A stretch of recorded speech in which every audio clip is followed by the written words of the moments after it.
आज मध्य प्रदेश के लाखों लाख वो बच्चे जो अंग्रेजी माध्यम से नहीं पढ़े प्राथमिक शिक्षा में, उनकी जिंदगी में एक नया सवेरा हो रहा है। प्रतिभाशाली होने के बाद भी केवल अंग्रेजी का ज्ञान ना होने के कारण वो कुंठित होते थे, प्रतिभा को प्रकट नहीं कर पाते थे, हीन भावना से ग्रसित होते थे। और कई तो ऐसे कि मेडिकल कॉलेज में एडमिशन हो गया लेकिन अंग्रेजी के मकर जाल के कारण पढ़ाई छोड़ देते थे। और सोचो उन बच्चों की जो गरीबों के बच्चे हैं, जिनको अंग्रेजी माध्यम में पढ़ना नसीब नहीं हुआ, निम्न मध्यम वर्गीय बच्चों के बच्चे, हमारे अनुसूचित जाति जनजाति के बच्चे, आज उनकी जिंदगी में एक नया प्रकाश फैलाने अमित शाह जी आ रहे हैं। हिंदी में मेडिकल की पढ़ाई की किताबों का विमोचन करने के लिए आज का दिन इतिहास में स्वर्ण अक्षरों में लिखा जाएगा। सर, छात्र किताबों का विमोचन करने के लिए आज का दिन इतिहास में स्वर्ण अक्षरों में लिखा जाएगा। सर, छात्रों में भी काफ़ी उत्साह देखा जा रहा है, लेकिन छात्रों में ये भी है कि अगर हिंदी में पढ़ेंगे तो जो अंग्रेजी के राज्य हैं साउथ में, वहाँ पे नौकरी या वैश्विक जो मेडिकल साइंस है उसमें कहीं पिछड़ना है, उसको लेकर भी कहीं ना कहीं थोड़ा सा वो चीज़। देखिए, हिंदी में पढ़ाई होगी इसका अर्थ दूसरी भाषा सीखना नहीं है। अंग्रेजी की बाध्यता क्यों? और फिर हिंदी भाषी राज्यों का इतना बड़ा क्षेत्र है, वो डॉक्टर वहां रह सकते हैं, वो बाद में चाहे अंग्रेजी सीख सकते हैं, लेकिन पढ़ने के लिए अंग्रेजी चाहिए। ये अंग्रेजी के गुलाम हम क्यों बने? और मैं बच्चों से ये कहना, बच्चे तो प्रफुल्लित हैं। जब चीन में चीनी भाषा में पढ़ाई होती है, जापान में जापानी में होती है, जर्मनी में जर्मन में होती है, रूस में रसियन में होती है, फ्रांस में फ्रेंच में होती है,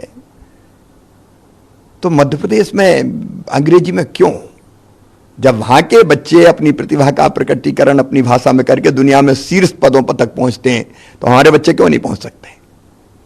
सर, मध्य प्रदेश ने शुरुआत कर दी है, कई और राज्य इम्प्लीमेंट करने जा रहे हैं, तैयारियां शुरू हो गई हैं, तो दूसरे राज्यों के सहयोग के लिए मध्य प्रदेश क्या भूमिका निभाएगा? सर, नहीं, हमने जो एक कदम आगे चल चुके हैं, हमने जो किताबें तैयार की है हम शेयर करेंगे। मैं तो मुख्यमंत्रियों को सभी राज्य के भेंट करूंगा कि हमने ये प्रयास किया है, इसमें और कुछ जोड़ सकते हैं तो आप जोड़िए।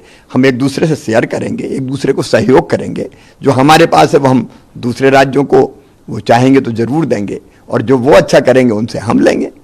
सर, मेडिकल की उसकी पढ़ाई तो हिंदी में अभी शुरू हो रही, अब आगे का क्या मतलब है नवाचार करने की आपकी आदत? हम अंग्रेजी की गुलामी से मुक्त करेंगे पूरी तरह से शिक्षा को। जिनको पढ़ना है वो पढ़ें, कोई दिक्कत नहीं है, लेकिन बाध्यता नहीं रहेगी। और इसलिए इंजीनियरिंग की और पॉलिटेक्निक की शिक्षा भी हिंदी में होगी। इसी साल 6 इंजीनियरिंग कॉलेज और 6 पॉलिटेक्निक कॉलेज में हम हिंदी में पढ़ाई शुरू करेंगे। इसके बाद हम बाकी कोर्सेस भी हिंदी में बनाएंगे।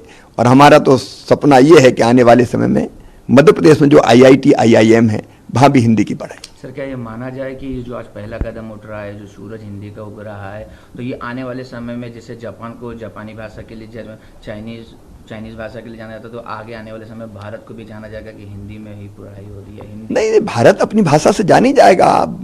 हजारों साल पुराना ज्ञात इतिहास है हमारा, हमारी संस्कृति, हमारे जीवन मूल्य, हमारे संस्कार, हमारी परंपराएं अपनी भाषा में ही तो प्रकट होगी।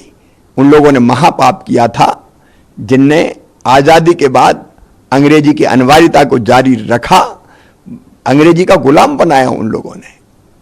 और इसलिए उस जकड़न और उस गुलामी से मुक्ति का मार्ग खोला है हमारे प्रधानमंत्री श्रीमान नरेंद्र मोदी जी ने। उनने देश के जनमानस को ही बदल दिया, मानस को ही बदल दिया। जो लोग कहते थे हो नहीं सकता, असंभव है, मोदी जी ने सिद्ध कर दिया करो, यह संभव है। और उन्हीं की प्रेरणा इसके पीछे थी कि अब हम हिंदी में मेडिकल की पढ़ाई शुरू करने जा रहे हैं।